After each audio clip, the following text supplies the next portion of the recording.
Shalom, shalom, shalom, shalom, bien-aimés du Congo-Brazzaville, de la Côte d'Ivoire, du monde entier, de la France. Je vous salue dans le nom de Jésus-Christ. Je suis votre humble serviteur. Je suis le pasteur Christian Joseph. J'habite en France.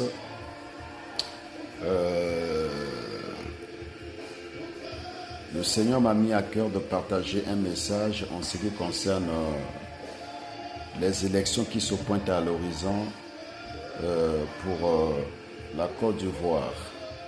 Pour moi, la Côte d'Ivoire, c'est un deuxième pays que le Seigneur m'a donné parce que ça fait des années que je prie pour la Côte d'Ivoire. J'ai le fardeau pour la Côte d'Ivoire, comme certains frères aussi et sœurs que le Seigneur les a donné aussi le même fardeau.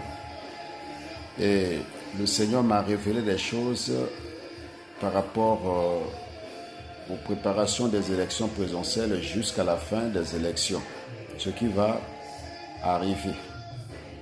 Alors, c'est pour cela je souhaiterais que toutes les personnes qui vont écouter ce message, qu'ils prennent leur temps, qu'ils prêtent attention et qu'ils prennent ce message au sérieux. Je m'adresse particulièrement à l'Église, au corps de Christ de la Côte d'Ivoire, aux hommes politiques, de prendre ce message au sérieux pour que nous puissions tous ensemble, comme un seul homme, prier afin que le Seigneur éloigne tout ce que l'ennemi a préparé pour la Côte d'Ivoire.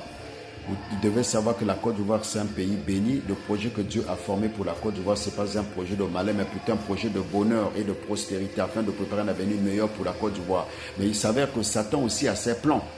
C'est pour cela, par la grâce de Dieu, je vais simple de vous décortiquer, de vous détailler qu'est-ce que le diable a prévu pour la Côte d'Ivoire et qu'est-ce que le Seigneur a prévu également pour la Côte d'Ivoire. Donc avant tout, nous allons je vais faire une courte prière et puis je vais vous donner quelques textes bibliques et c'est à partir de là, je vais maintenant vous transmettre le message. Seigneur, merci. Merci infiniment, cher Saint-Esprit. Il t'a plu, Seigneur, de me mettre à cœur afin de transmettre le message que tu as prévu pour la Côte d'Ivoire. Je sais que le projet que tu as préparé pour la Côte d'Ivoire, ce n'est pas un projet de malheur. Mais il s'avère que Satan aussi a ses plans à lui. C'est pour ça que tu m'as révélé les plans de Satan pour que je puisse sensibiliser tout le peuple ivoirien, pour que tous ensemble nous puissions prier afin que tu puisses déjouer tout ce que l'ennemi a prévu pour la Côte d'Ivoire. Parce que la Bible dit que tu cherches un homme qui peut se tenir à la brèche de prier en faveur d'une nation afin que tu interviennes. Merci Seigneur pour cet instant. Prends le contrôle de toutes choses. Nous brisons tout esprit de blocage au nom de Jésus-Christ. Que le Saint-Esprit soit au contrôle de toutes choses. Remplis ma bouche au nom de Jésus-Christ. Amen. Que la grâce de Dieu soit sur tous mes frères et sœurs de la Côte d'Ivoire que j'aime beaucoup. Je vais vous lire d'abord quelques textes et ensuite je vais vous partager le message que le Seigneur m'a mis à cœur pour vous. Voilà, donc nous allons lire Matthieu 5. Matthieu 5, nous lisons Matthieu 5, Matthieu chapitre 5, verset 9. Voilà, donc Matthieu 5, verset 9. Je ne serai pas long, je serai bref parce que le message est un peu long, le message en ce qui concerne la nation. On va lire le verset Matthieu 5, verset 9. Voilà, Matthieu 5, verset 9. Heureux ceux qui procurent la paix, car ils seront appelés fils de Dieu. Voilà, donc ça c'est le message transmis par notre Maître, le Seigneur Jésus-Christ, qui parlait à ses disciples, qui parlait aux Juifs. Et aujourd'hui, le Seigneur aussi parle à nous tous, hein? Que ce soit chrétien ou païen. Voilà, donc je vais lire également Romains chapitre 13. Nous lisons Romains chapitre 13, versets 1 à 2. Romains chapitre 13, versets 1 à 2. Romains chapitre 13, versets 1 à 2. Voilà.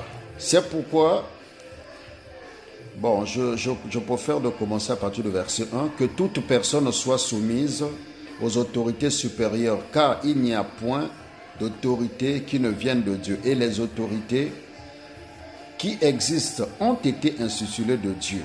C'est au verset 2, c'est pourquoi celui qui s'oppose à l'autorité résiste à l'ordre que Dieu a établi. Et ceux qui résistent attireront une condamnation sur eux-mêmes. Voilà, donc ce sont les deux textes tellement profonds. Ce sont des textes révélatrices que le Seigneur m'a mis à cœur de partager avec vous. La Bible dit que toute personne soit soumise à l'autorité. Quand je parle d'autorité, il s'agit de l'autorité politique, l'autorité ecclésiastique, toute autorité en général, toute autorité militaire. Même toi qui me suis, étant chrétien ou païen, si tu travailles quelque part avec un responsable, il est considéré aussi comme une autorité. Donc c'est ton supérieur. Tu dois lui devoir du respect, tu dois le respecter. Alors c'est pour ça la Bible dit que dans Romains chapitre 13 verset 1 à 2, que toute personne soit soumise aux autorités supérieures, car il n'y a point d'autorité qui ont été investies par Dieu. Toute autorité que vous voyez sur la terre ont été investies par Dieu. Quelle que soit la manière auquel que la personne a accédé à la responsabilité, vous devez savoir que c'est Dieu qui l'a établi. Mais la Bible dit que celui qui va s'opposer à l'autorité auquel que Dieu a établi, il attirera une condamnation en lui. Je m'adresse aux autorités spirituelles, en particulier les pasteurs, les hommes de Dieu, les ministres de Dieu, l'Église du Seigneur. Vous devez savoir que vous devez respecter toutes les autorités que Dieu a établies devant vous. Les autorités de la vie, les autorités politiques. Tous les chrétiens, vous devez faire la même chose, en commençant de l'Église jusqu'à la nation. Vous devez respecter toutes les personnes que Dieu a établies. Même si vous êtes un homme politique, vous êtes dans un parti politique, mais si, par exemple, les personnes qui vous dirigent actuelles, vous n'avez pas les mêmes opinions, vous n'avez pas le même parti politique, vous devez leur devoir du respect parce que ce sont des gens que Dieu a investis. Parce que si vous ne les obéissez pas, vous attirez la condamnation. C'est ce que la Bible nous dit. Alors, et la Bible dit également dans Matthieu chapitre 5, verset 9, la Bible dit que heureux ceux qui procurent la paix, car ils seront appelés fils de Dieu. Toute personne sur la terre, quelle que soit sa confession de foi, quelle que soit sa dénomination, quelle que soit sa croyance, la Bible dit que s'il cherche la paix, il sera appelé fils de Dieu. Aujourd'hui, je vois beaucoup de choses qui se passent sur la toile par rapport aux élections, la préparation des élections de la Côte d'Ivoire. Il y a des gens qui donnent des messages, ça et là, il y a des gens qui donnent des messages que même, ce n'est pas le Seigneur qui les a demandé de parler, mais ils se mettent à parler. J'aimerais bien adresser ce message, ce conseil, je dirais, aux hommes de Dieu, ceux qui se disent prophètes, mais qui ne le sont pas, ceux qui se disent ministres de Dieu, qui ne le sont pas. Parce que ne pensez-vous pas que si quelqu'un a une église, il est forcément appelé par Dieu. Il y a beaucoup de gens qui n'ont jamais été investis par Dieu. Certains ont été investis par eux-mêmes, certains ont été investis par des hommes.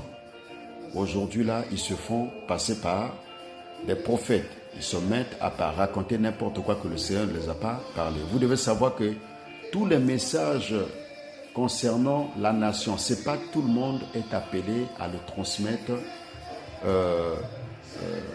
à la nation. Certes, nous sommes dans la grâce, nous sommes dans la dispensation, parce que Dieu peut parler à qui il veut. Mais si vous n'êtes pas appelé pour ça, ne osez jamais de raconter n'importe quoi. Parce que par peu d'expérience que j'ai en ce qui concerne les missions en ce qui concerne les nations, le message en ce qui concerne la nation ou les messages en ce qui concerne les nations, on ne peut pas raconter n'importe quoi. On ne peut pas parler quelque chose que Dieu t'a pas parlé. Sinon, vous risquez d'avoir des problèmes un jour. Avec le Seigneur, au même temps aussi avec des gens auxquels que vous passez sur la toile à raconter n'importe quoi sur leur nom. Voilà, donc par la grâce de Dieu, je ne fais pas partie d'un parti politique, mais mon parti politique c'est Jésus-Christ, mon maître c'est Jésus-Christ. Donc moi je me tiens devant toute la nation ivoirienne autant que un prophète des nations, autant que serviteur de Jésus-Christ. Et certes je ne suis pas prophète du ministère, mais je suis la bouche prophétique. Parce qu'au temps de la dispensation, Dieu peut utiliser qui il veut. Voilà, donc j'aimerais bien que tout soit au clair. Voilà, donc qu'est-ce que le Seigneur m'a révélé concrètement? Le Seigneur m'a révélé, il y a un plan maléfique qui se prépare contre la Côte d'Ivoire. Parce qu'il y a quelqu'un qui est à l'extérieur du pays, qui veut s'aimer la pagaille, qui veut s'aimer la guerre. Parce que le Seigneur m'a montré que la personne rentrait dans les frontières. Il rentrait dans une frontière avec les militaires, avec les milices, aux complicités avec des gens qui sont sur place à Abidjan, les militaires, tout comme des civils armés. Il faisait maintenant face contre l'armée. Mais par contre, ils n'ont pas pu accéder, ils n'ont pas pu aller à leur but simplement parce que le Seigneur n'avait pas permis. Vous devez savoir que Dieu a déjà arrêté sa volonté en ce qui concerne la préparation des élections jusqu'à la fin des élections présidentielles qui se pointent à l'horizon. Donc tous les plans que l'ennemi prépare contre la Côte d'Ivoire, je vous dis que cela n'aura jamais lieu parce que Dieu a arrêté déjà sa volonté. Comme je disais au départ que le plan que Dieu a préparé pour la Côte d'Ivoire, c'est pas un plan de malheur ni un projet de malheur, mais plutôt un projet de prospérité, de bonheur. Je ne sais pas si les Ivoiriens savent le pays auquel que Dieu les a donnés. Vous devez savoir que la Côte d'Ivoire, c'est un pays qui est grandement béni. Le premier jour que j'ai mis pied là-bas pour aller organiser des réunions là-bas, le Seigneur m'a ouvert les yeux, il m'a montré la vie future de la Côte d'Ivoire. Vous devez savoir que c'est un pays qui est grandement béni. Vous aviez connu un chef d'État qui a marqué le monde entier à la personne de Houphouët-Boigny.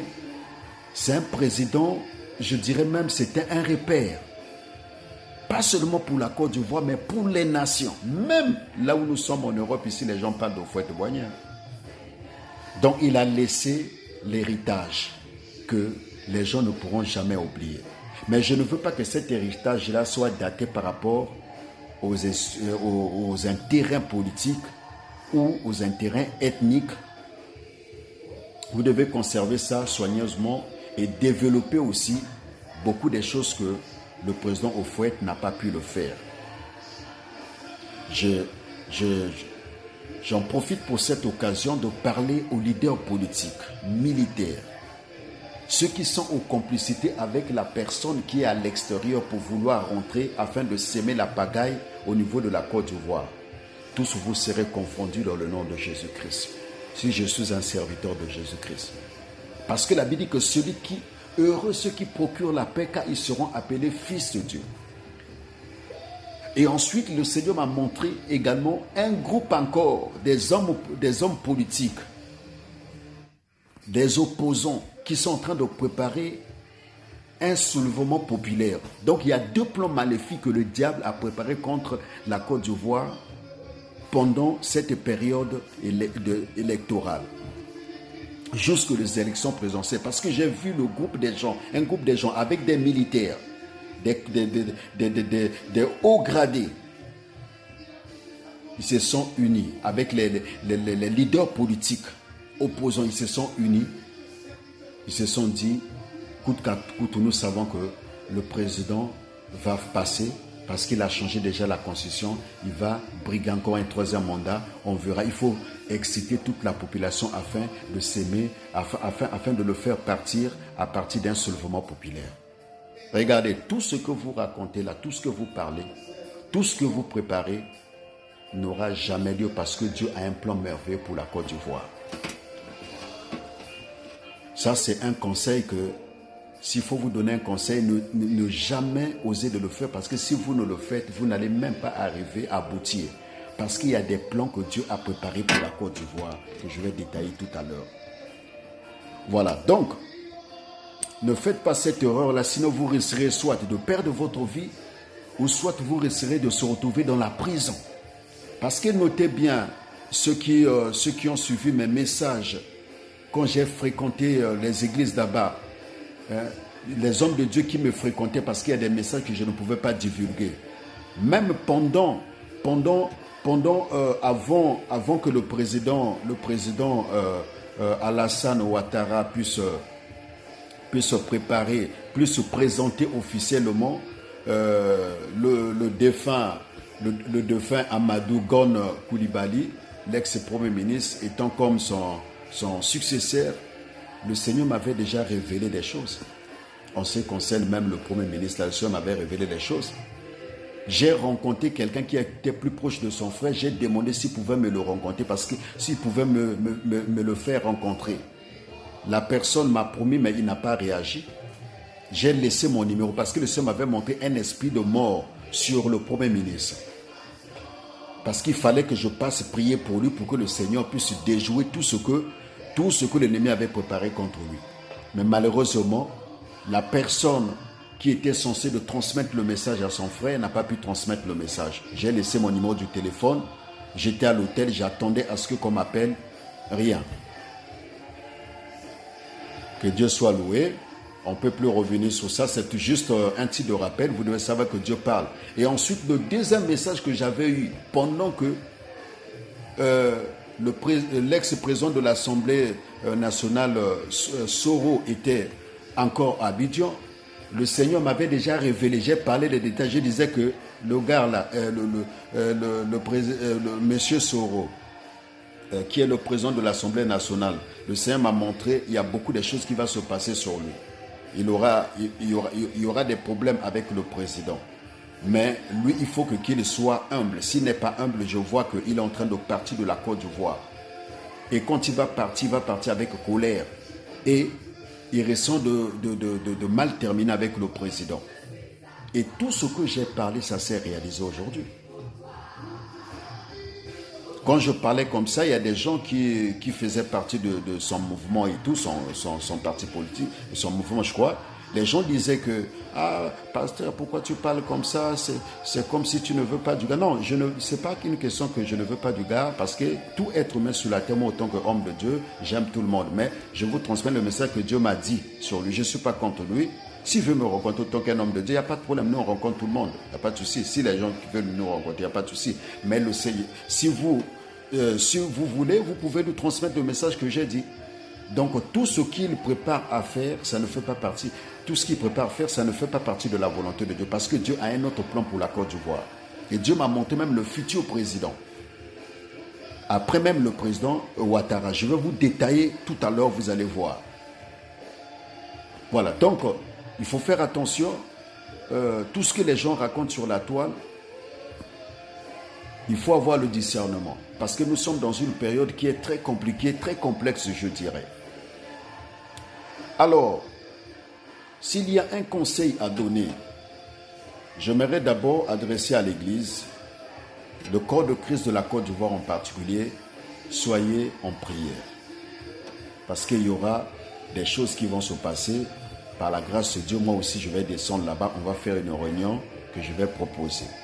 Alors, je vais détailler encore plus profonde en ce qui concerne ce qui va se passer. Donc, le plan que l'ennemi a préparé contre la Côte d'Ivoire, le plan de soulèvement populaire et le plan de la personne. Au fait, comme je disais tout à l'heure, il y a quelqu'un qui est à l'extérieur, qui n'est pas en Côte d'Ivoire, mais il veut venir avec des gens afin de rentrer dans les frontières pour faire la guerre contre le pouvoir en place. Parce que pour eux, ils disent qu'ils pensent que non, ils vont chasser le pouvoir en place pour y accéder. Je vous dis que ça n'aboutira pas parce que Dieu a un autre plan pour la Côte d'Ivoire. Parce que ce que le Seigneur a préparé pour la Côte d'Ivoire, ce n'est pas un plan de malheur, mais plutôt un plan de prospérité, de bonheur. Voilà. Voici maintenant ce qui va se passer. À condition que nous prions bien. Parce que, comme je disais tout à l'heure, j'aimerais bien que l'Église soit avec moi. Tous les Ivoiriens qui aimeraient venir aussi avec nous, que ce soit musulmans, chrétiens, pour que nous puissions prier pour la Côte d'Ivoire. Ceux qui aiment la Côte d'Ivoire, parce que ceux qui aiment la Côte d'Ivoire, ce sont eux-là qui veulent que la paix règne. Parce que moi, j'ai suivi pas mal des messages du président Ouattara, ne sait jamais de parler de la paix. Donc, ça veut dire que c'est un fils de Dieu. Donc, à partir du moment que, comme la Bible dit dans Matthieu chapitre 5, verset 9, heureux ceux qui procurent la paix car ils seront appelés fils de Dieu. Le président Ouattara, c'est un fils de Dieu. En plus, c'est un musulman, il reçoit des pasteurs, il y a des gens qui prient pour lui, il reçoit des hommes de Dieu. C'est un fils de Dieu. Gloire à Dieu, c'est une grâce que vous avez. Voilà, donc, s'il y a un conseil à donner, j'aimerais bien que tous les Ivoiriens, ceux qui aiment la Côte d'Ivoire, puissent me rejoindre dans cette vision parce que le plan que Dieu m'a montré, c'est que nous devons organiser un culte de l'intercession de la nation. Je sais que par rapport à la crise actuelle de Covid-19, ce n'est pas facile, mais par la grâce de Dieu, si nous mettons une bonne organisation, nous allons arriver. Nous allons y arriver. Donc on va respecter les mesures barrières, mais il faut que le culte là ait lieu avant la préparation des élections. Je dirais même avant des campagnes. Bon, je sais que les campagnes ont déjà commencé, peut-être dans certains villages et tout. Mais avant les élections, je souhaiterais que nous fassions ce culte parce que si nous ne le faisons pas, il risquera d'avoir des choses compliquées au niveau de la Côte d'Ivoire. Les plans que je vous ai montrés, les deux plans que je vous ai étalés. C'est-à-dire que le soulèvement populaire ou soit la personne qui est à l'extérieur du pays qui va rentrer, qui veut le rentrer. Alors, donc, j'aimerais bien que l'Église en particulier me soutienne. Tous les hommes politiques, parce que le culte qu'on fera, si vous m'accordez cette chance-là, si vous m'écoutez, si vous respectez Dieu, parce que c'est un message qui vient du Seigneur, il y aura même des hommes politiques qui seront invités, il y aura même le président de la République, on va donner une invitation au président de la République, même s'il n'aura pas le temps. S'il n'a pas le temps, il peut envoyer quelqu'un. Et on va donner également l'invitation au Premier ministre Ahmed Bakayoko. Voilà, parce qu'il y aura aussi ce que le Seigneur m'a montré, je souhaite qu'il y ait aussi toutes les autorités de la vie, que ce soit l'autorité militaire, le chef d'état-major, le ministre de la Défense que j'ai cité tout à l'heure, Ahmed Bakayoko, le ministre de l'Intérieur, toutes les autorités de la vie, les autorités administratives, militaires, civiles, ecclésiatiques, pour que tous ensemble nous puissions prier afin que le Seigneur puisse déjouer tout le plan que l'ennemi a prévu pour le peuple ivoirien. Voilà, donc maintenant je voudrais toucher un point que je ne peux pas oublier avant de vous expliquer ce qui va arriver si nous faisons le culte après les élections. Je voudrais d'abord parler pour taire à certaines personnes qui parlent par rapport à ce que le président Ouattara a changé la constitution. Il avait préparé quelqu'un au départ. Certes, il avait préparé le premier ministre, l'ex-premier ministre Amadou Gon Coulibaly. Lorsque il a constaté que le gars est décédé, il fallait choisir quelqu'un. Mais étant donné qu'il a pris beaucoup de temps à préparer la personne, pendant ce temps-là, dans quelques mois, nous allons avoir des élections, il ne pouvait pas directement choisir n'importe qui. Et d'où qu'est-ce qu'il a fait? Il a préféré de se repositionner en changeant la constitution. Moi, je pense que toutes les personnes qui racontent sur la toile pourquoi il a fait ceci, pourquoi il a fait cela, c'est un faux débat. Parce qu'on ne peut pas préparer un successeur dans quelques jours. Moi, j'ai suivi son discours avant-hier quand il parlait que non, les gens racontent n'importe quoi parce qu'il a changé la constitution pour vouloir briguer un troisième mandat et tout. Pourquoi pas choisir une autre personne et tout. Mais la personne qu'il avait choisie, la personne est décédée. Mais en ce moment, qu'est-ce qu'il devait faire? Il ne pouvait pas choisir n'importe qui. Vous devez savoir qu'il a une lourde responsabilité parce que la personne qui devrait choisir à la place du défunt Premier ministre, c'est la personne qui devrait conduire le destin des Ivoiriens. Le décès d'une nation, on ne peut pas léguer à n'importe qui conduire. Hein. Et surtout pour les chrétiens, vous qui connaissez la Bible, quand on regarde d'abord l'histoire de David, David ne peut pas, le Seigneur ne l'avait pas préparé d'être roi dans quelques jours. Il lui a fallu beaucoup de temps. Lorsque nous lisons même l'histoire de Moïse, on a vu les parcours que Moïse a passés pour que Dieu puisse le sélectionner, pour que Dieu puisse l'établir étant comme le libérateur des Israélites. Regardez, il y a des choses que même les chrétiens parlent, ils n'ont même pas de discernement. La Bible dit que ne vous conformez pas au siècle présent. Le siècle présent, c'est ce qui se passe actuel, c'est ce que les gens qui n'ont pas Dieu racontent. Même vous les chrétiens, j'entends même des pasteurs raconter n'importe quoi sur l'étoile, pourquoi il a fait ceci, pourquoi il a fait cela. Vous êtes des hommes de Dieu, mais vous n'êtes pas des hommes politiques. Ne mélangez jamais les affaires de Dieu avec la politique. Certes, il y a des gens que Dieu a appelés dans la politique, qui peuvent être des chrétiens, même des pasteurs, mais ne mélangez jamais des histoires de la politique avec Dieu. Avec vos intérêts politiques, moi, je trouve que le président Ouattara, ce qu'il a fait, c'est ça, c'est plus sage.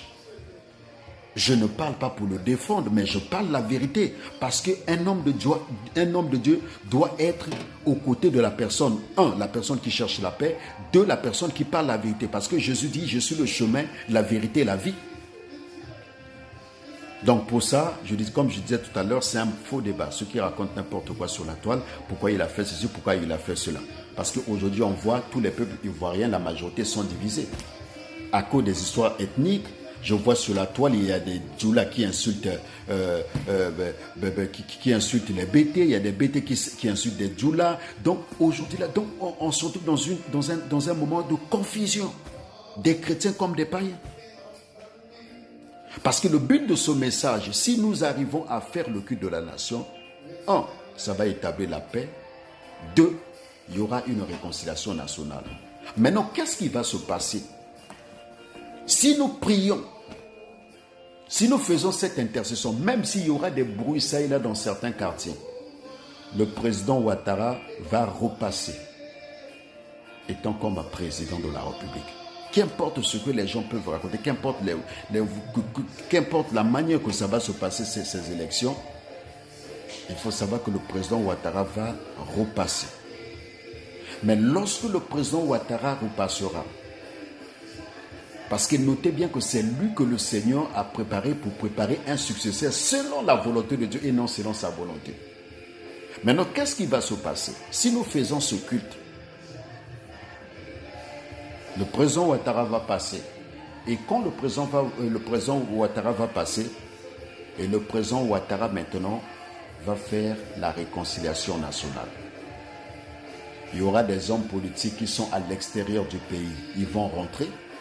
En ce moment-là, ils vont faire un gouvernement de l'Union nationale. Là, le Seigneur est en train de me montrer deux personnes du côté, au côté du parti du président Gbagbo.